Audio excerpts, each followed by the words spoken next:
ఇది ఒక ఆధ్యాత్మిక సభో, సాంస్కృతిక సభో, రాజకీయ సభో, స్వార్థ సభో కాదు. మన మనసాక్షిని ప్రశ్నించుకోబోయే సభ.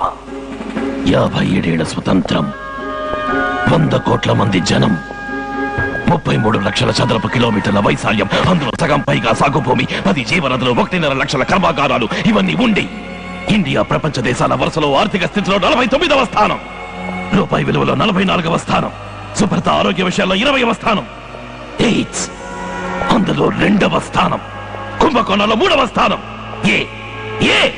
మీలో ఎవరైనా చెప్పగలరా? మంచి ప్రధానమంత్రి లేకపోవడం వల్లండి. మంచి ముఖ్యమంత్రులు లేకండి. మంచి మంత్రులు లేరండి. మంచి అధికారులు లేరండి. మంచి పోలీసులు లేరండి. మీరందరూ కలిసి మంచి మంచి అంటున్నారే, మనలో ఎంతమంది మంచి పౌరులుగా ఉంటున్నాం? ఎంతమంది మనలో బాధ్యతని సరిగ్గా నిర్వహిస్తున్నాం? క్రికెట్ టీంలో మంచి కెప్టెన్ ఉన్నంత మాత్రాన ఇండియా గెలవదు. 11 మంది సరిగ్గా ఆడితేనే గెలుస్తుంది. అందులో ఒక్కడు సరిగ్గా ఆడకపోయినా మీకెంత కోపం వస్తుంది? 100 కోట్ల మంది వ్యక్తులు కలిస్తేనే ఇండియా.